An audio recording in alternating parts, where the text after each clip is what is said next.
మీరు మీ అభిమాన shows and serials TV కన్నా ముందు ఈటీవీ విన్ యాప్లో చూడండి. Download and subscribe to ETV win app. 99 రూపాయలు మాత్రమే.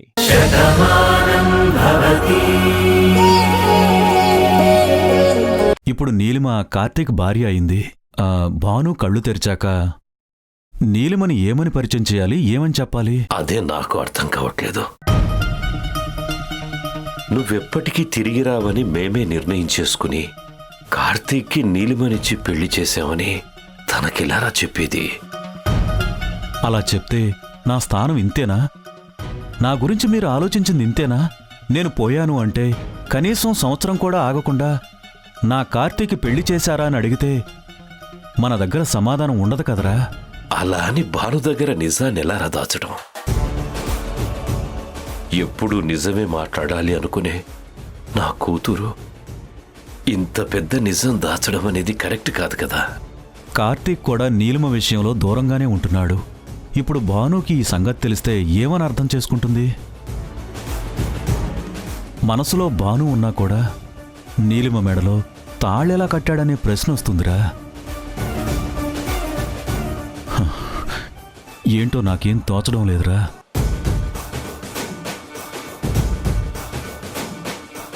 చూడు, జరిగేదేది మన చేతుల్లో లేదురా. మట్టిలో కలిసిపోయింది అనుకున్న నా కూతురు ఇప్పుడు మన కళ్ళ ముందుకొచ్చింది. కాసేపట్లో కళ్ళు తెరిచి నిజంగానే మనందరినీ చూస్తే తన వాళ్ళని తాను కలుసుకున్న ఆనందం నా కూతురులో ఉంటుంది. నన్ను అమ్మలా చూసుకున్న నా కూతురు మళ్ళీ తిరిగి వచ్చింది అన్న ఆనందం నాకు ఉంది. సరే, కష్టమైనా నష్టమైనా ఏం జరగాలో అదే జరుగుతుంది. భాను దగ్గర ఈ నిజాన్ని దాచొద్దు. తరువాత ఏం చేయాలన్నది అప్పుడు ఆలోచిద్దాం. సరేరా, ముందైతే ట్రీట్మెంట్ జరుగుతుంది కదా, డాక్టర్ గారు ఏం చెప్తారో దాన్ని బట్టి మనం మాట్లాడదాంలే. అవును, పదరా వాసు, పద పద వెళ్ళి చూద్దాం.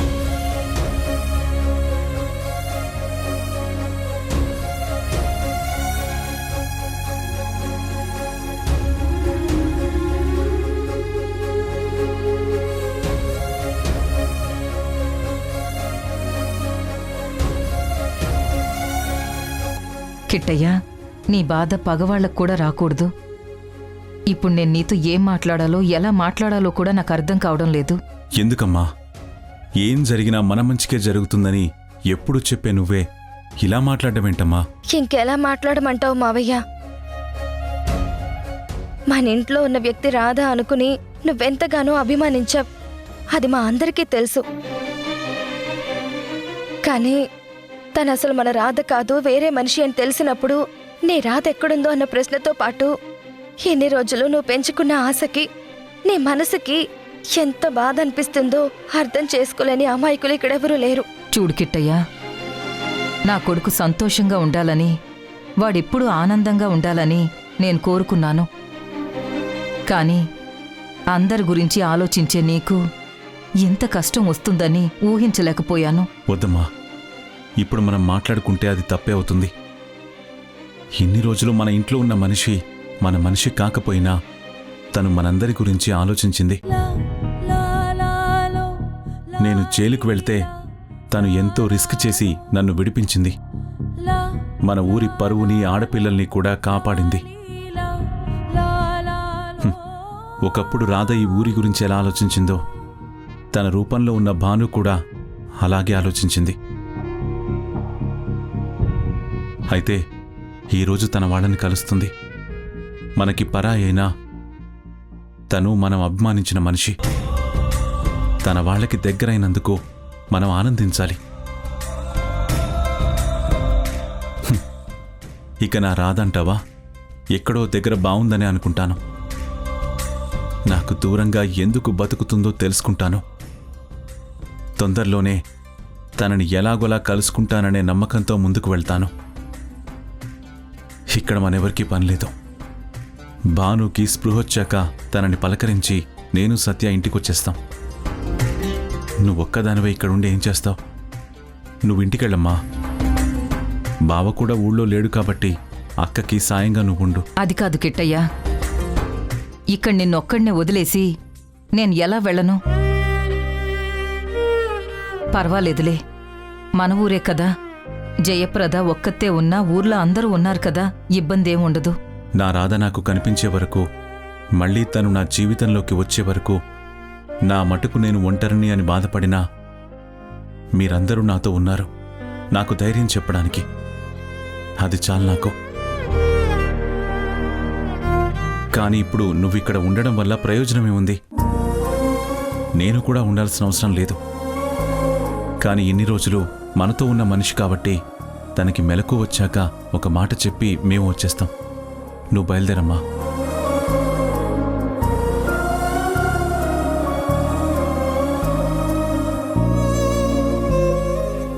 బాబూ, భానుమతి జాగ్రత్త. తను చాలా మంచి అమ్మాయి.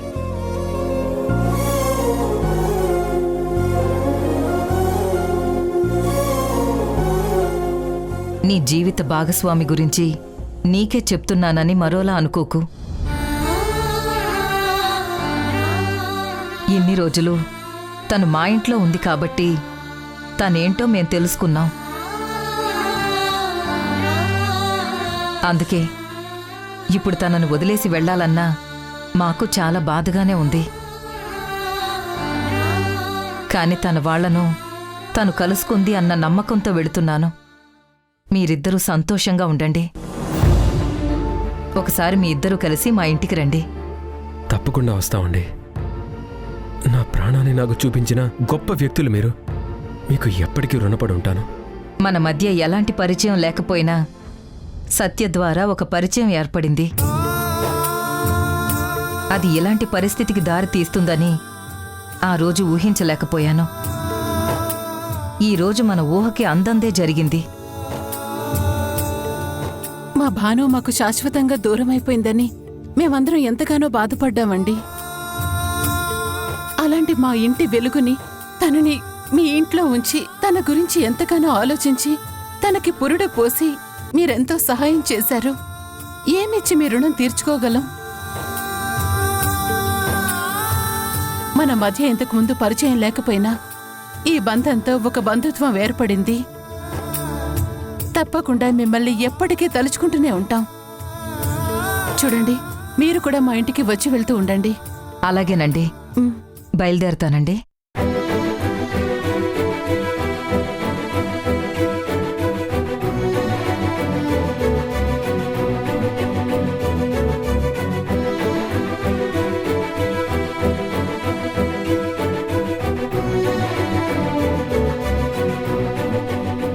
సిస్టర్, ఎంఆర్ఐ స్కానింగ్ కూడా రెడీ చేయండి.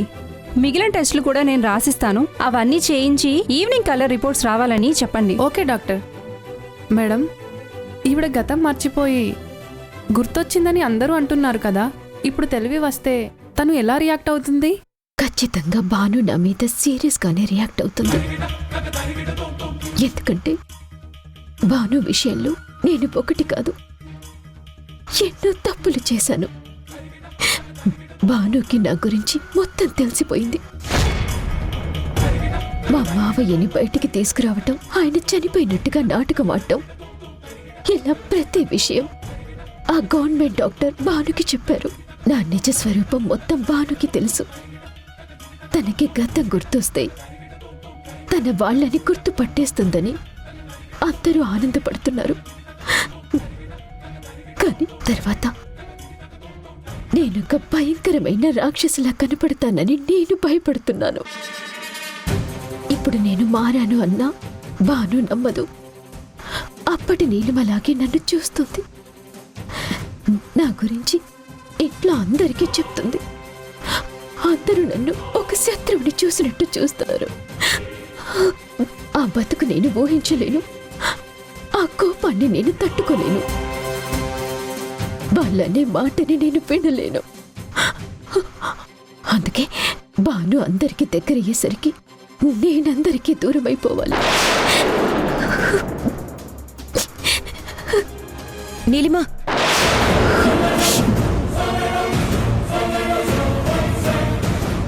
అదేంటి నీలిమా, అందరూ కింద నీ గురించి మాట్లాడుకుంటుంటే నువ్వేంటి ఇక్కడ ఒంటరిగా నిలబడి ఏం చేస్తున్నావు? నేనిప్పుడు ఒంటరినే కదా. ఏంటి అంత విరక్తిగా మాట్లాడుతున్నావు? భాను తిరిగి వచ్చిందనా? కాదు చాందిని, భాను లేదనుకున్నప్పుడే తను మర్చిపోలేనని కార్తీక్ నాతో చెప్పాడు. ఇప్పుడు భాను వచ్చాక నేనింకా కార్తీక్ గురించి ఆలోచించటం అవివేకమవుతుంది. చూడు నీలిమా, నీ గురించి మేమందరం ఆలోచిస్తున్నాం. నువ్వు ఇలా ఆలోచిస్తూ ఉంటే మాకు బాధగా ఉంటుంది. ముందు భానుకి తెలివి రాని, తర్వాత ఏం చేయాలో ఎలా చేయాలో అందరం కలిసి ఒక నిర్ణయం తీసుకుందాం. అంతవరకు నువ్వు మనసులో ఎలాంటి బాధ పెట్టుకోకు. రా. నేను కూడా వెళ్దామని నిర్ణయించుకున్నాను. నువ్వు వెళ్ళా, వస్తాను. త్వరగా రా.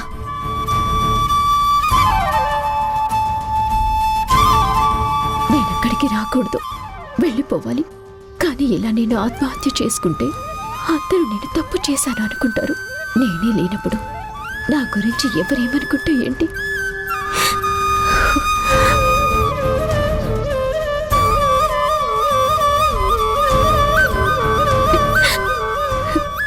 నాకంటూ ఎవ్వరూ లేరు అనుకున్నాను. కానీ పెద్దమ్మ, అక్క ఇద్దరు ఉన్నారు. నేను వాళ్ళ జీవితంలోకి వచ్చాకే వాళ్ళు సంతోషంగా ఉన్నారు. ఇప్పుడు నేను వెళ్ళిపోతే వాళ్ళు మళ్ళీ బాధపడతారు. ఒకప్పుడు నేను చేసిన పాపాల వల్ల భాను బాధపడింది. ఇప్పుడు నేను చచ్చిపోతే నన్ను నమ్ముకున్న వాళ్ళు బాధపడతారు. నేనున్నా లేకపోయినా ఇలా ఎవరో ఒకరిని బాధ పెట్టిన దానిలాగా మిగిలిపోకూడదు. భాను కళ్ళు తెరిచాక నా తప్పుని చెప్తాను. తన కాళ్ళు పట్టుకుని క్షమించమని కోరుకుంటాను.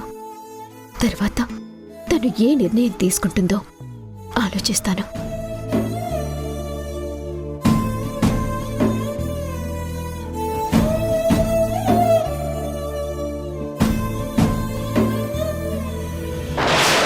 ఏంటమ్మా నువ్వనేది? నేనసలు నమ్మలేకపోతున్నాను. ఎవరూ నమ్మలేకపోయినా నిజం నిజం కాకుండా పోదు. ఇన్ని రోజులు మన ఇంట్లో ఉన్నది రాధా అని మనందరం అనుకున్నాం. కానీ తను భానుమతి అని అక్కడికి వెళ్ళాకే తెలిసింది. వాళ్ళు మన ఇంటికి వచ్చినప్పుడు తను ఎదురుపడలేదు. సత్య అక్కడికి వెళ్ళినప్పుడు రాధా అని చెప్పడం వల్ల వాళ్ళ మనిషి భాను అని వాళ్ళు అనుకోలేదు. కానీ ఇదంతా ఒక మాయలా ఉంది.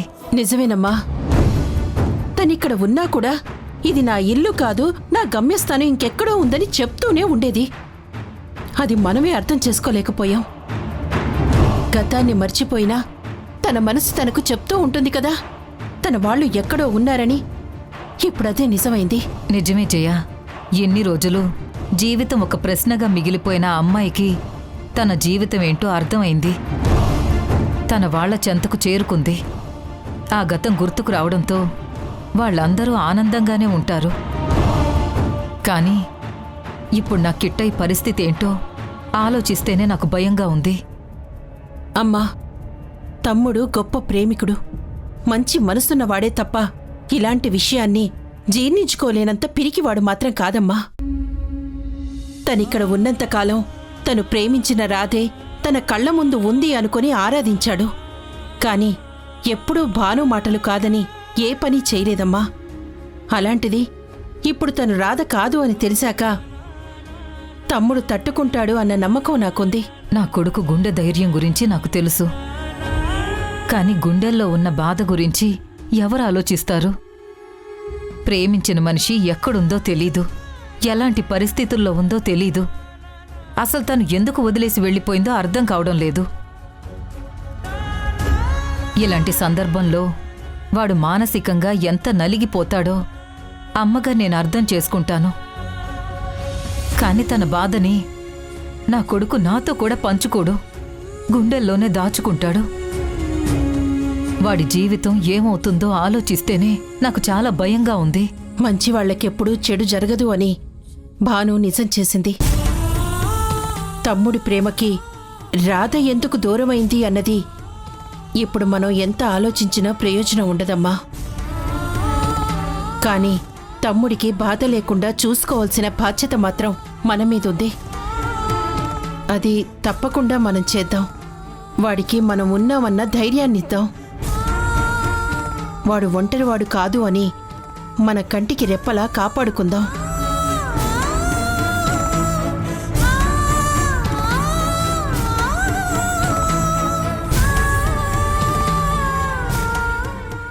నన్ను క్షమించమ్మా.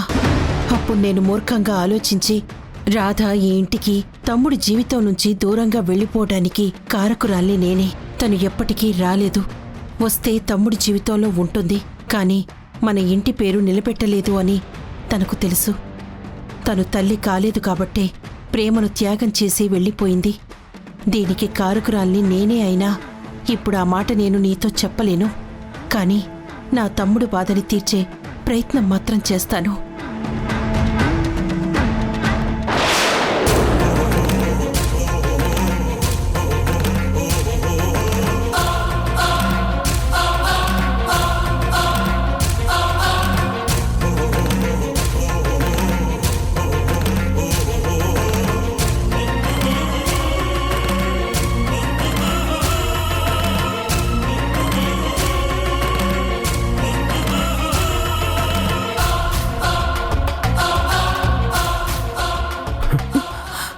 డాక్టర్, భానుకి ఎప్పుడు స్ప్రో వస్తుంది డాక్టర్? మా అందరితో ఎప్పుడు మాట్లాడుతుంది?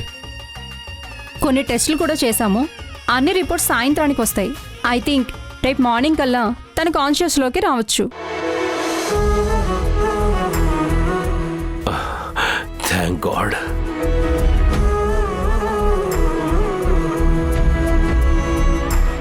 అప్పుడు తను ఎలా రియాక్ట్ అవుతుంది, తన సిచ్యువేషన్ ఏంటి అనేది పూర్తిగా ఒక క్లారిటీ వస్తుంది. వచ్చే రిపోర్ట్స్ బట్టి, తన బిహేవ్ బట్టి ఫర్దర్ ట్రీట్మెంట్ ఎలా ఉండాలి అన్నది నేను ఆలోచిస్తాను. నా కోడలు త్వరగా కోలుకోవాలి. మళ్ళీ తను మామూలు మనిషి అయిపోవాలి. మా అందరితో ఎప్పట్లాగానే ఉండాలి.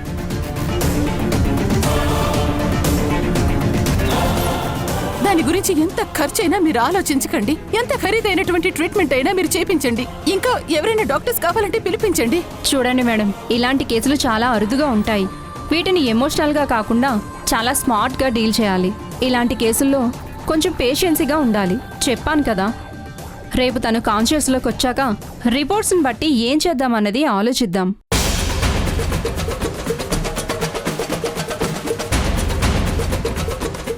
మీరందరూ ఇక్కడ ఉండి ఏం ప్రయోజనం లేదు. అందుకే మీరు ఇంటికి వెళ్ళండి. ఏదైనా అర్జెంట్ అనుకుంటే నేను మీకు ఫోన్ చేస్తాను. బిడ్డను వదిలేసి అలా ఎలా వెళ్తాం మేడం? లేదు డాక్టర్, ఇన్ని రోజులు తనకి దూరంగా ఒక నరకంలో బ్రతికాను.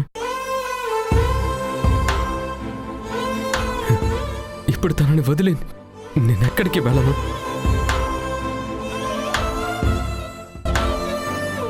కార్తీక్, ఇప్పుడు తను స్పృహలో లేదురా. నువ్వు ఇక్కడే ఉన్నా కూడా పక్కనే ఉన్నావన్న విషయం కూడా తనకు తెలియదురా.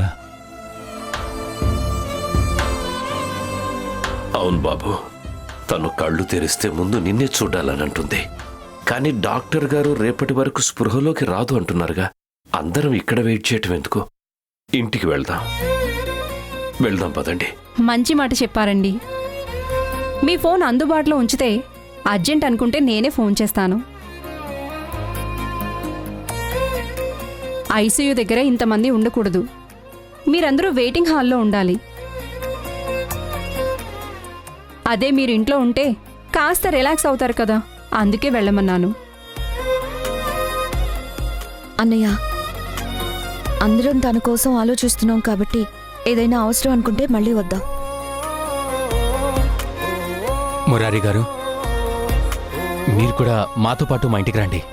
పర్వాలేదండి, మేము ఇక్కడ ఏదైనా హోటల్లో ఉంటాం. తనకి స్పృహ వచ్చాక తనతో మాట్లాడి వెళ్తాం. అదేంటి మురారి, మీరు మా వాళ్ళే అని మేమందరం అనుకుంటున్నాం. మీరు మమ్మల్ని పరాయి వాళ్ళు అనుకుంటున్నారా? బయట ఉంటామంటున్నారు. అది కాదండి, అనవసరంగా మీ ఇంటికొచ్చి మిమ్మల్ని అందరినీ ఇబ్బంది పెట్టడం ఎందుకని మా మావయ్య ఉద్దేశం. అంతకు మించి ఇంకేం లేదు. మీరు మా ఇంటికి రావటం మాకు ఎలాంటి ఇబ్బంది ఉండదండి. మాకు చాలా ఆనందంగా ఉంటుంది. ఇన్నాళ్ళు మా భానుని మీరు కంటికి రెప్పలా కాపాడారు. తను ఈరోజు మా కళ్ళ ముందుంది అంటే దానికి కారణం మీ కుటుంబమే కదా.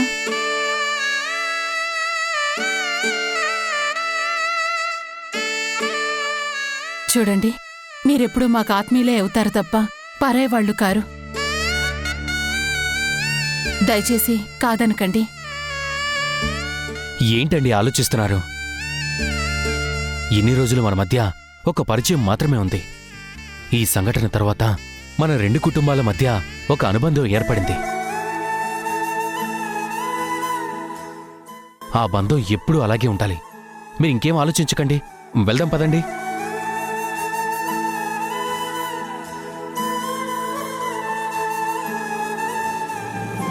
డాక్టర్ గారు, మీరిక్కడ ఉండొద్దు, వెళ్ళిపోండి అంటున్నారు కాబట్టి వెళ్ళిపోతున్నాం. ఏ అవసరమైనా ఫోన్ చేయండి, ఇక్కడున్నట్టే వచ్చేస్తాం. నా భానుకి స్పృహ వస్తుందని మీకు డౌట్ వచ్చినా నాకు ఫోన్ చేయండి. అది అర్ధరాత్రి అయినా సరే మేమందరం వెంటనే వచ్చేస్తాం. తప్పకుండా చెప్తాను. డాక్టర్, పాపని తీసుకెళ్ళొచ్చా? అలా తల్లి నుంచి బిడ్డను వేరు చేసి తీసుకెళ్ళకూడదండి. పాపకి ఏ ఇబ్బంది ఉండదు. తన ఫీడింగ్తో సహా అంతా మేము చూసుకుంటాం. మీరు వెళ్ళండి. మీరు రండి.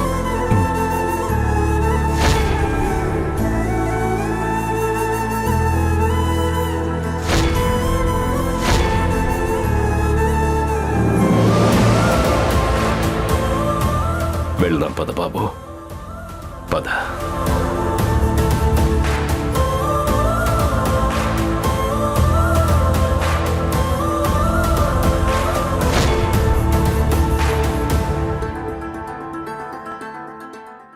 భాను, నువ్వెప్పుడు కళ్ళు తెరుస్తావా? నీతో మళ్ళీ ఎప్పుడు మాట్లాడతావా? నా మనసులో ఉన్న బాధనంతా ఎప్పుడు పంచుకుందామని ఎదురు చూస్తున్న ప్రతి క్షణం ఒక యుగంలా కనిపిస్తోంది. డాక్టర్ గారు, నా కోడలి పరిస్థితి ఏంటి? చూడండి, ఇప్పుడు భాను చాలా క్రిటికల్గా ఉంది. ఏ చిన్న పొరపాటు జరిగినా తను చనిపోయే ప్రమాదం ఉంది.